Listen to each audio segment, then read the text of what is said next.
ये क्वेश्चन बाकी क्वेश्चन से अब थोड़ा अलग आ चुका है। A 1.5 metre tall boy is standing from the 30 metre tall building. Suppose ये ग्राउंड है और यहाँ पे एक बॉय है, इसकी हाइट कितनी है 1.5 metre, is standing at some distance from 30 metre tall building. ये एक बिल्डिंग है, ये 30 मीटर टॉल बिल्डिंग है और इस बिल्डिंग से कुछ डिस्टेंस पे ये खड़ा है। The angle of elevation from his eye to the top of building, मतलब जब भी एंगल ऑफ एलिवेशन होता है वो हमेशा ऊपर की तरफ को है। तो angle of elevation of top of the building, top of the building पे हमने एंगल ऑफ एलिवेशन बना दिया फ्रॉम हिज आई। देखो अब हॉरिजॉन्टल लाइन बनाना जरूरी है, ठीक है, ये मेरी हॉरिजॉन्टल लाइन, क्योंकि एंगल ऑफ एलिवेशन इनके बीच में बनता है line of sight and horizontal line. इन दोनों के बीच में जो एंगल है that is angle of elevation. और मुझे क्वेश्चन में पता है क्या कह रहा है, मुझे कहता है angle of elevation of top of the building is increasing from 30 degree to 60 degree when he walk towards the building. मतलब वो बच्चा बिल्डिंग की तरफ को वॉक कर रहा है और उसका जो एंगल ऑफ एलिवेशन है वो बढ़ रहा है 30 डिग्री से 60 डिग्री। तो अब मेरी बात सब बच्चे याद रखोगे, ये वाली कभी क्वेश्चन गलत नहीं होगा। जितना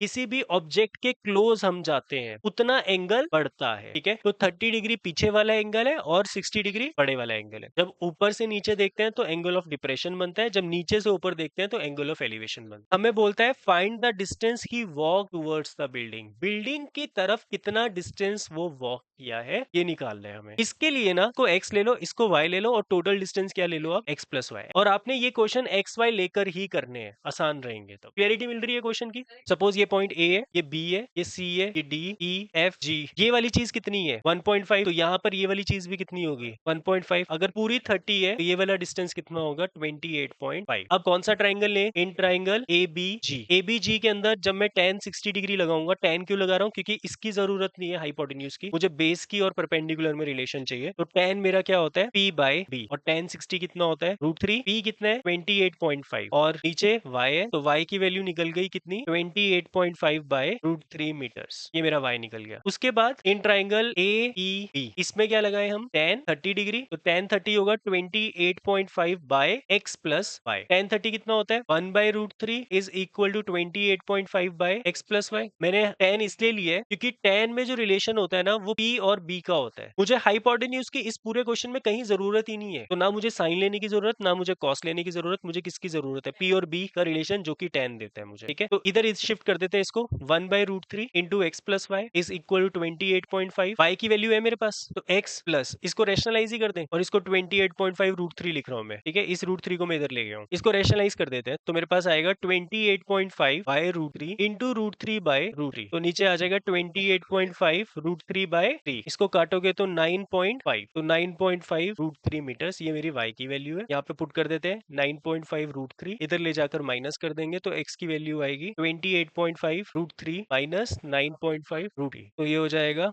19 √, तो x की वैल्यू कितनी आ जाएगी 19 √3 मीटर। और मुझे निकालना भी क्या था, x ही निकालना था कि उसने कितना डिस्टेंस कवर किया है। समझ आया क्वेश्चन।